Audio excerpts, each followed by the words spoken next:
Ini adalah Nintendo DS, konsol gaming portable dengan penjualan terbanyak nomor 2 di seluruh dunia. Tapi apakah Nintendo DS masih layak untuk dibeli di tahun 2022? Simak video ini sampai selesai. Oke, balik lagi di channel Kadek Gadget. Di video kali ini saya mau mereview Nintendo DS di tahun 2022. Nintendo DS ini harganya murah banget. Di online marketplace harganya ada yang jual di 300.000 bahkan ada yang 200 ribuan. Walaupun sudah murah, tapi apakah masih worth it untuk dibeli?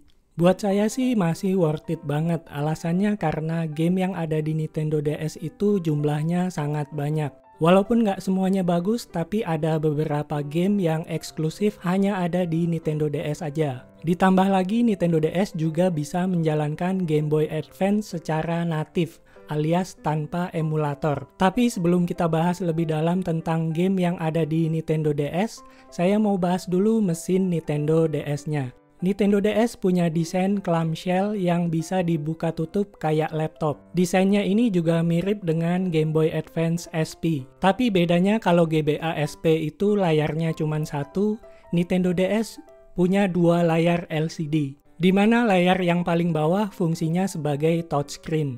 Selain touchscreen, Nintendo DS juga dilengkapi dengan stylus, built-in microphone, dan juga Wi-Fi. Oh ya, Nintendo DS ini punya satu fitur unik yang bahkan nggak ada di Nintendo Switch sekalipun, yaitu PictoChat. Dengan PictoChat ini kita bisa komunikasi dengan pengguna Nintendo DS yang lain. Jadi kita bisa ngirim pesan atau gambar ke user lain yang ada di chat room yang sama. Kita lanjut bahas varian atau jenis-jenis Nintendo DS yang pernah dirilis. Ada 4 jenis Nintendo DS yang bisa kita beli. Yang pertama adalah Nintendo DS Fat. Ini adalah Nintendo DS yang pertama kali rilis di tahun 2004. Kemudian ada Nintendo DS Lite yang rilis di tahun 2006. Lalu Nintendo DSi yang rilis di tahun 2008. Kemudian dilanjutkan Nintendo DSi XL yang rilis di tahun 2009. Nah, pertanyaannya mana yang lebih recommended untuk dibeli? Kalau kalian nonton video-video di YouTube, semuanya kompak merekomendasikan Nintendo DS Lite. Soalnya Nintendo DS Lite masih punya slot Game Boy Advance. Tapi saya punya pendapat yang beda.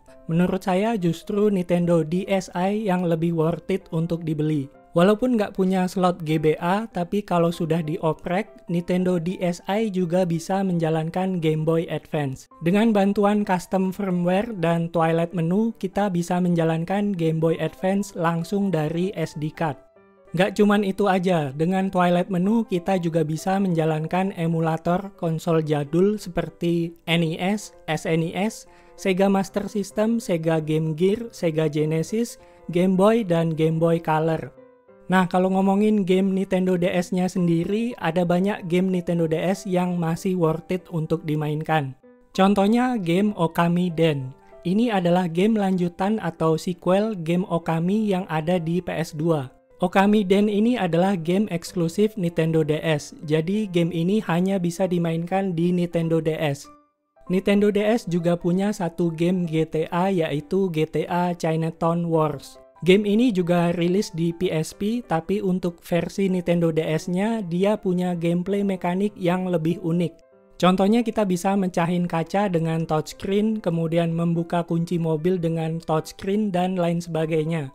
Lalu untuk game first party Nintendo, ada banyak sekali game yang bagus.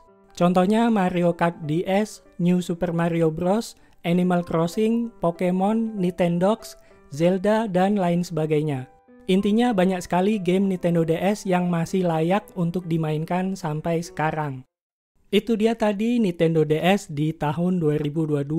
Kesimpulannya Nintendo DS ini masih layak untuk dibeli di tahun ini. Segitu aja video kita kali ini, semoga video ini bermanfaat. Jangan lupa like video ini dan subscribe ke channel Kadek Gadget. Kita ketemu lagi di video selanjutnya.